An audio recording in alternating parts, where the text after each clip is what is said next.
সূরা ফাতিহা না পড়লে নামাজ হবে না। আহলে হাদিস ভাইদের এই দাবি, সূরা ফাতিহা না পড়লে নামাজ হবে না, এটা হাদিস শরীফে আছে। রাসূল করিম সাল্লাল্লাহু আলাইহি ওয়াসাল্লাম ইরশাদ করেন, লা সালাতা ইল্লা বিফাতিহাতিল কিতাব, কোন নামাজ সহি হবে না যদি সূরা ফাতিহা না পড়া হয়। আপনারা কি বুঝতেছেন আমার কথা? মনোযোগ দিয়ে শুনলে ভালো করে বুঝবেন, আধা শুনলে আর আধা না শুনলে পরে মানে পেছ লেগে যাবে। সূরা ফাতিহা না পড়লে নামাজ হবে না।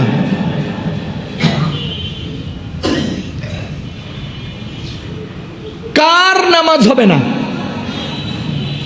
সবাই বলেন তো, কার নামাজ হবে না? উত্তর, নামাজির নামাজ হবে না। বলেন, নামাজির নামাজ হবে না। রোজাদারের নামাজ হবে না, না নামাজির?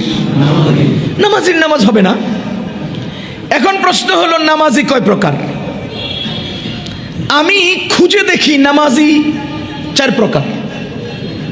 নামাজি কয় প্রকার? 4 প্রকার। খেয়াল করেন। 1 নাম্বার, যিনি ইমামতি করেন, সবাইকে সাথে নিয়ে নামাজ পড়েন, তার নাম ইমাম। তার নাম ইমাম। কি নামাজি নন? বলেন, ইমাম নামাজি নন? নামাজি। 2 নাম্বার, যারা ইমামের পেছনে ইক্তেদা করেন তাদেরকে বলে মুক্তাদি। মুক্তাদিরা নামাজি নন? নামাজি। 3 নাম্বার, যিনি ইমামের সাথে 1 রাকাত পান নাই তাকে বলে মাসবুক। ইমাম সালাম ফিরানোর পরে যে 1 রাকাত 2 রাকাত পান না, তিনি কি নামাজি নন? নামাজি। 4 নাম্বার, যিনি জামাতে যুক্ত হন নাই, একা একা ঘরে, বারান্দায়, মসজিদে, যেখানে হোক একা নামাজ পড়েন, তাকে বলে মুনফারিদ। তাকে কি বলে? মুনফারিদ, একা নামাজি। কয় প্রকার হলো? 4 প্রকার। 1 ইমাম, 2 মুক্তাদি, 3 মাসবুক, 4 মুনফারিদ, একা নামাজি।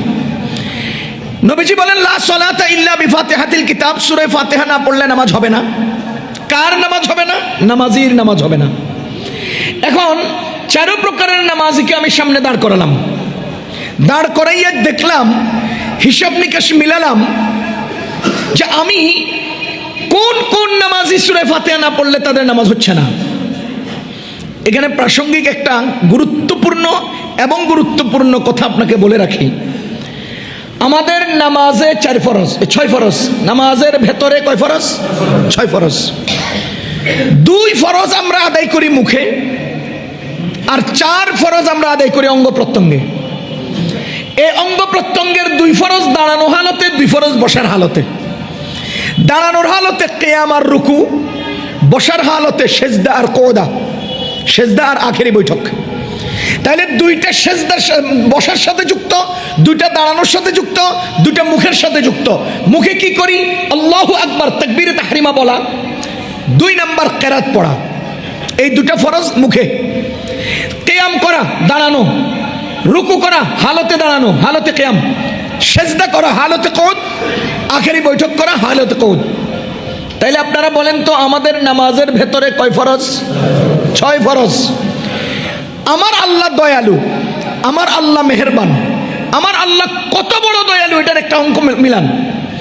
আল্লাহ ভালো করে জানেন, কিয়ামত পর্যন্ত আগত মুসলমানদের সংখ্যাগরিষ্ঠ মুসলমান সহিহ শুদ্ধ কেরাত পারবে না, সহিহ শুদ্ধ তেলাওয়াত পারবে না, সূরা ফাতিহা ভালো করে পারবে না। আমি তো বলি শতকরা 85 থেকে 90% সাধারণ মুসলমান সহিহ শুদ্ধ তেলাওয়াত পারে না। ইন্টারভিউ দেন, আমি আমার বিষয়টা প্রমাণ করে দেখাবো। এবার আপনারা বলেন, নামাজে কয় ফরজ? কেরাত পড়া ফরজ কিনা? বলেন তো, নামাজ ভঙ্গের কারণ কয়টি? প্রথম কারণ কি? নামাজে অশুদ্ধ পড়া। তাহলে নামাজে তেলাওয়াত করা ফরজ। নামাজে অশুদ্ধ পড়লে নামাজ ফাসেদ হয়। এবার আপনারা বলেন, শতকরা 85-90% মুসলমান যারা কেরাত পড়ে না, যারা সহিহ শুদ্ধ তেলাওয়াত পারে না, তো তাদের নামাজের কি হবে? তাদের নামাজের উপায় কি হবে? এজন্য আমার আল্লাহ দয়ালু মেহেরবান, তিনি বলেন মুহাম্মদুর রাসূলুল্লাহকে বলে দিয়েছেন যে আপনি দুনিয়াবাসীকে শুনিয়ে দেন, মান কানা লাহু ইমামুন ফাকিরাআতুল ইমামি লাহু কিরাআতুন, যেই ব্যক্তির ইমাম হবে ইমামের কিরাতই তার কিরাত। জোরে কোন না সুবহানাল্লাহ। যার ইমাম হবে ইমামের কিরাতই তার কিরাত। এবার আমাকে বলেন, যার ইমাম হবে তার ইমামের তাকবীর তার তাকবীর, এটা বলেন নাই? যার ইমাম হবে ইমামের রুকু তার রুকু না, ইমামের কিয়াম তার কিয়াম না, ইমামের সিজদা তার সিজদা না, ইমামের বৈঠক তার বৈঠক না। তাহলে 6 ফরজের অন্যতম ফরজ তেলাওয়াত করা, কেরাত পড়া, এটা আপনারটা আমার দায়িত্বে, আপনারটা আমার দায়িত্বে। আমি শুদ্ধ করলে আপনার আদায় হয়, আমি আল্লাহু আকবার বললে আপনার আল্লাহু আকবার হয় না, আমি কিয়াম করলে আপনার কিয়াম হয় না, আমি রুকু করলে আপনার রুকু হয় না, আমার সেজদায় আপনার সেজদা হয় না, আমার জলসা আপনার জলসা হয় না। ও ভাই, আপনার কেরাত আমার কেরাতে হয়ে যায়। এবার বলেন, রুকু শতকরা 98% লোকে ভুল করবে, সম্ভাবনা আছে, কিন্তু কেরাত আল্লাহু আকবার বলা শতকরা 98% লোকে ভুল করবে, সম্ভাবনা আছে, কেরাত। তাহলে যেটাই সম্ভাবনা আছে সেটা আল্লাহ আমাকে দায়িত্ব দিয়ে পুরা 1000 মানুষের নামাজ বাঁচায় দিলেন। তার মানে আপনাদের উপরে, আমাদের উপরে, যারা আমরা তেলাওয়াত পারি না, আমাদের নামাজের যে ফরজ কেরাত পড়া, আমার নামাজ ভঙ্গের কারণ যে অশুদ্ধ তেলাওয়াত, সেটাকে বাঁচিয়ে ইমামের দায়িত্বে আমাকে আমার কেরাত দিয়া আল্লাহ আমাকে দয়া করছে। আল্লাহ আমাকে কি করেছেন? দয়া করেছেন। আমি এবার আপনাকে জিজ্ঞেস করি, ইমাম সাহেব রুকু থেকে উঠে যাচ্ছেন, আপনি এসে রুকু করছেন, রুকু পাইছেন? ইমাম সাহেব রুকুতে যাচ্ছেন, আপনি এসে রুকু ধরছেন, নামাজের রাকাতটা হয়েছে? বলেন, ইমাম সাহেব রুকু থেকে উঠতেছেন, আপনি এসে রুকু ধরছেন, নামাজ রুকু হবে, রাকাত হবে? ইমাম সাহেব রুকুতে যাচ্ছেন আর আপনি যে ইমামের সাথে রুকুতে যুক্ত হয়েছেন, রাকাত হবে? তাহলে আপনার কেরাত কই?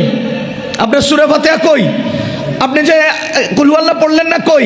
আপনি তো রুকুতে যায় ধরলেন, ইমাম সাহেবের রুকুতে পাইয়া আপনি রুকুটা কইরা পুরো রাকাতটা পাইয়া গেলেন, ঘটনাটা কি বুঝলাম না।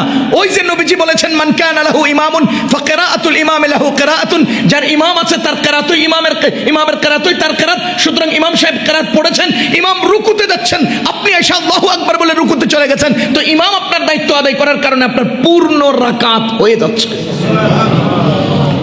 এখন আপনি যখন বললেন যে সূরা ফাতিহা না পড়লে নামাজ হবে না, এবার আমাকে বুঝাইতে হবে নামাজই কয় প্রকার? 4 প্রকার। 1 ইমাম, বলেন 1, 2 মুক্তাদি, 3 মাসবুক, 4 মুনফারিদ। ইমামের কিরাত, মুক্তাদির কিরাত, ইমামের কিরাত, মুক্তাদির কিরাত। আমি আপনাকে ইনসাফের সাথে একটা প্রশ্ন করি, ইমাম সাহেব অশুদ্ধ পড়ে, ইমামের অশুদ্ধ তেলাওয়াত আর মুক্তাদিদের শুদ্ধ তেলাওয়াতে মুক্তাদিদের নামাজ হয়ে যাবে? হবে? ইমাম সাহেব ওয়াজিব তরক করেছেন, সকল মুক্তাদিগণ ওয়াজিব পূর্ণ করেছেন, সিজদা ওয়াজিব সবার উপরে হবে। তাহলে ইমামের সব কাজ আপনাদের কাঁধে যায়, তা আপনাদের একটা কাজ ইমামের কাঁধে কেন যাবে না? ইমামের সব কাজ আপনাদের কাঁধে গেল, ইমাম কেরাত ভুল করলে আপনার নামাজ ফাসাদ হয়, ইমাম ওয়াজিব তরক করলে আপনার উপর সিজদা ওয়াজিব হয়, তো আপনার তেলাওয়াত কেন ইমাম নিতে পারবে না? নবীজি তো এই দায়িত্ব দিয়েছেন। সুতরাং ইমাম আর মুক্তাদি এক, ইমাম আর মুক্তাদি এক, এবং একই নামাজের কোন ব্যক্তি ইমাম জোহর পড়তেছেন, আপনি আসর ইক্তেদা করবেন, হবে? তাহলে একই নামাজে ইমাম আর মুক্তাদি একই নামাজ, একই। ইমামের কিরাতের দ্বারা মুক্তাদির কিরাত আদায় হয়ে যায়। পক্ষান্তরে মাসবুক, যে সালাম ফেরানোর পরে 1 রাকাত পড়বেন, ওই ব্যক্তি ইমামের কিরাতের দ্বারা তার কিরাত আদায় হয় না। ওই ব্যক্তি যে একা একা নামাজ পড়বেন, ইমামের কিরাতের দ্বারা তার কিরাত আদায় হয় না। এবার আপনারা বলেন, নামাজি কয় প্রকার? কিন্তু তেলাওয়াত কয় প্রকারের নামাজির উপরে ওয়াজিব ফরজ? 3 প্রকার। নামাজি 4 প্রকার, কিন্তু কিরাত ফরজ 3 প্রকারের উপর। ইমামের উপরে কিরাত ফরজ, মাসবুকের জন্য কিরাত ফরজ, মুনফারিদের জন্য কেরাত ফরজ, ইমামের কেরাতই মুক্তাদির কেরাত। সুতরাং মুক্তাদির উপরে কেরাত ফরজ নয়। এজন্য কোনো মুক্তাদি যদি সূরা ফাতিহা নাও পড়ে, কেরাত নাও পড়ে, বরঞ্চ কেরাত পড়াকে আইম্মায়ে আহনাফ বলেছেন মাকরু। কারণ কোরআন বলেছে যখন ইমাম তেলাওয়াত করে তখন তুমি নীরবে শুনো, আর আপনি এখানে পণ্ডিতি করে তেলাওয়াত করতেছেন। তাহলে আল্লাহর আয়াত বাদ দিয়া আপনি নিজের বুঝমতো তেলাওয়াত করলে এটা কি আয়াত পালন করা হয় না অমান্য করা হয়? এজন্য আমরা নীরব থাকি। আমি এই মাসআলাকে বিশ্লেষণ করে গভীর আলোচনায় যেতে চাই না। আমি শুধু আপনাকে একটুকুন বলতে চাই যে ইমাম সূরা ফাতিহা না পড়লে ইমাম মুক্তাদি উভয়ের নামাজ হবে না। মসবুক সূরা ফাতিহা না পড়লে মসবুকের নামাজ হবে না। মুনফারিদ সূরা ফাতিহা না পড়লে মুনফারিদের নামাজ হবে না। কথা কি বুঝতেছেন? ইমাম না পড়লে ইমামের হবে না, না মুক্তাদিরও হবে না? বলেন বলেন, ইমাম সূরা ফাতিহা না পড়লে ইমামের নামাজ হবে না, মুক্তাদিরও হবে না। তো মুক্তাদি সূরা ফাতিহা না পড়লে মুক্তাদির নামাজ হবে না, না ইমামের নামাজ হবে না? মুক্তাদি সূরা ফাতিহা না পড়লে ইমামের নামাজে কোনো ঘাটতি আসবে? মুক্তাদির নিজের নামাজে কোনো ঘাটতি আসবে? তাহলে পড়লে কি দরকার, না পড়লে কি দরকার? যদি বলেন না না পড়তে হবে, তো 98% যে সূরা ফাতিহা শুদ্ধ পারে না, এদের অশুদ্ধ নামাজের মধ্যে তো নামাজ ফাসেদ হয়। তো এবার আপনি বলেন জিম্মাদারি দিয়ে দিলে তো নামাজ ফাসেদ হওয়ার সম্ভাবনা বেশি। কিরে ভাই, জিম্মাদারি দিয়ে দিলে নামাজ ফাসেদ হওয়ার সম্ভাবনা বেশি না? এই জন্য আইম্মায়ে আহনাফ বলতেছেন না, কেরাতের জিম্মাদারি ইমামের, বাকি সবগুলোর জিম্মাদারি নিজের। সূরা ফাতিহা নামাজে পড়া লাগবে, এই পয়েন্টে আমি আপনাকে আরেকটু সহজ করে বুঝাই। সূরা মুজাম্মিলে আল্লাহ তাআলা বলেন ফাকরাউ মা তায়াসসারা মিনাল কোরআন, তুমি কোরআনের যেখান থেকে সহজ লাগে নামাজের মধ্যে তেলাওয়াত করো। দেখেন, তুমি কোরআনের যেই আয়াত সহজ মনে হয় ওই আয়াতই নামাজের মধ্যে তেলাওয়াত করো। কার নির্দেশ? আল্লাহর। এবার নবীজি বলেন লা সালাতা ইল্লা বিফাতিহাতিল কিতাব, সূরা ফাতিহা না পড়লে নামাজ হবে না। আপনারা কি আমার কথা বুঝতেছেন? সূরা মুজাম্মিলে আল্লাহ বলেন মা তায়াসসারা মিনাল কোরআন, কোরআনের যেই জায়গা থেকে তোমার সহজ লাগে তুমি সেখান থেকে পড়ো। কে বলছেন? আল্লাহ। নবীজি কি বলেন? লা সালাতা ইল্লা বিফাতিহাতিল কিতাব, সূরা ফাতিহাই পড়তে হবে, সূরা ফাতিহা না পড়লে নামাজ হবে না। এবার আল্লাহ বলেন যেখান থেকে মন চায় পড়ো, নবীজি বলেন না সূরা ফাতিহাই পড়ো। আমি যাবো কই? বুঝেন নাই? আমরা সাধারণরা যাব কই? উম্মত পালন করবে কিভাবে? নবীজি বলেন যে সূরা ফাতিহাই পড়তে হবে, আর আল্লাহ বলেন তোমার কুল হুয়াল্লাহ ভালো লাগলে ওটা পড়ো। এবার আমাদের নামাজ শিখতে হবে, বুঝতে হবে, নামাজকে তারতিব দিতে হবে। আইম্মায়ে কেরাম, মুজতাহিদ ইমামগণ উম্মতের আমলের গুরুত্ব নির্ধারণের ক্ষেত্রে শরীয়তের বিধানকে 5টা স্তরে নির্ধারণ করেছেন। ফরজ, ওয়াজিব, সুন্নতে মুআক্কাদা, সুন্নতে গায়রে মুআক্কাদা, মুবাহ, মুস্তাহাব স্তর নির্ধারণ করেছেন। এবার আসেন কোরআনের অকাট্য হুকুম দ্বারা সাব্যস্ত বিধানকে বলা হয় ফরজ। কোরআন বলেছে ফাকরাউ, অকাট্য হুকুম, পড়ো, তেলাওয়াত করো। কোথায়? নামাজে। সুতরাং ইমামগণ লিখছেন ফাকরাউ সমান সমান কেরাত পড়া ফরজ, কেরাত পড়া ফরজ। এবার ইমামগণ আরেকটা উসুল ঠিক করেছেন, হাদিসের অকাট্য হাদিস দ্বারা সাব্যস্ত বিধানের নাম ওয়াজিব। লা সালাতা ইল্লা বিফাতিহাতিল কিতাব, সূরা ফাতিহা না পড়লে নামাজ হবে না, অকাট্য হাদিস। সুতরাং সূরা ফাতিহা পড়া ওয়াজিব। কোরআনে কারীমের ইখতিয়ারি কোন বিষয়কে কেন্দ্র করে সাব্যস্ত বিধানের নাম ওয়াজিব। ফেলে আমরে গায়েবের দ্বারা নির্ধারিত বিধানের নাম ওয়াজিব। আপনি আমরে হাজির, আমরে গায়েব এগুলো বুঝার জন্য সরফ লাগবে। যেমন ওয়াল ইউফু নুজুরাহুম, এটা আমরে হাজির না, এটা আমরে গায়েব। এজন্য মান্নত পূরণ করা ওয়াজিব, যেহেতু এটা আমরে গায়েবের দ্বারা সাব্যস্ত। আর ফাকরাউ যেহেতু আমরে হাজির, এজন্য এটার দ্বারা ফরজ সাব্যস্ত হয়। আকিমুস সালাহ, আমরা হাজির, এজন্য নামাজ কায়েম ফরজ। আতুজ যাকা, আমরা হাজির, এজন্য যাকাত দেওয়া ফরজ। ওয়াল ইউফু নুজুরহুম, আমরা গায়েব, এজন্য মান্নত পূরণ করা ওয়াজিব। শুধু লফজের ব্যবধানের কারণে হুকুমের স্তরের ব্যবধান তৈরি হয়েছে। এবার আসেন ফাকরাউ, কেরাত পড়ো। সুতরাং আমরা হাজির, কেরাত পড়া ফরজ। লা সালাতা ইল্লা বিফাতিহাতিল কিতাব, সূরা ফাতিহা না পড়লে নামাজ হবে না। সুতরাং সূরা ফাতিহা পড়া ওয়াজিব।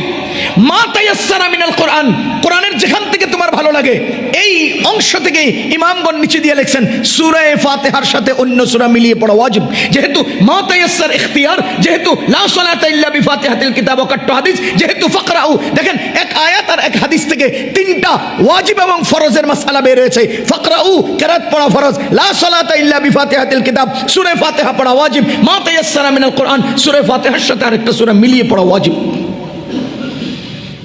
আপনারা কি বুঝতেছেন আমার কথা? এগুলো আমরা বড় কিতাব থেকে শিখছি, তো একটু সহজ করে বলার চেষ্টা করতেছি। এখন আপনি বলেন নামাজে ওয়াজিব তরক করলে কি ওয়াজিব হয়? সাজদা। বলেন কেরাত পড়া, সবাই বলেন ফরজ। ফরজ তরক করলে নামাজ বাতিল। সূরা ফাতিহা পড়া ওয়াজিব তরক করলে নামাজ হয়, কিন্তু সাজদা ওয়াজিব হয়। সূরা ফাতিহার সাথে আরেকটা সূরা মিলিয়ে পড়া ওয়াজিব। ওয়াজিব তরক করলে নামাজ হয়, কিন্তু সাজদা ওয়াজিব হয়। আপনারা কি বুঝতেছেন? এবার আপনি বলেন সূরা ফাতিহা কেরাত কিনা? কেরাত কিনা? তাহলে ফাকরাউ, কেরাত পড়ো। কেউ যদি সূরা ফাতিহা পড়ে কুল হুয়াল্লাহর সাথে না মিলায়, তাহলে সূরা ফাতিহার সাথে আরেকটা সূরা মিলানো রয়ে গেছে, ওয়াজিব তরক হয়েছে, তার উপরে সিজদা ওয়াজিব। যদি বলেন তো কুল হুয়াল্লাহ কেরাত কিনা?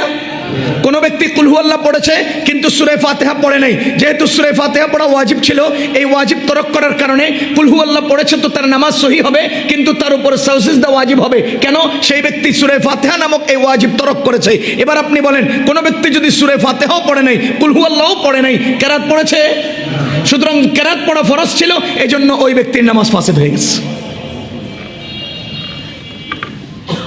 আপনার বুঝতে কষ্ট হতে পারে, হলেও আমি বলবো, কারণ পেস্তমনে লাগাইছেন। এমন মাসআলা কেন বলবেন যে মাসআলার দ্বারা মানুষ বিভ্রান্ত হয়? এমন ফতোয়া কেন বলবেন যে ফতোয়ার দ্বারা লক্ষ লক্ষ মানুষের জানাজার নামাজের ব্যাপারে মনের মধ্যে সংশয় তৈরি হয়? যাহা হোক, কেরাত পড়া ফরজ, সূরা ফাতিহা পড়া ওয়াজিব, সূরা ফাতিহার সাথে আরেকটা সূরা মিলিয়ে পড়া ওয়াজিব। এই হলো লা সালাতা ইল্লা বিফাতিহাতিল কিতাব আর ফাকরাউ মা তায়াসসারা মিনাল কোরআন, এই আয়াত এবং হাদিস দ্বারা সাব্যস্ত মাসআলা।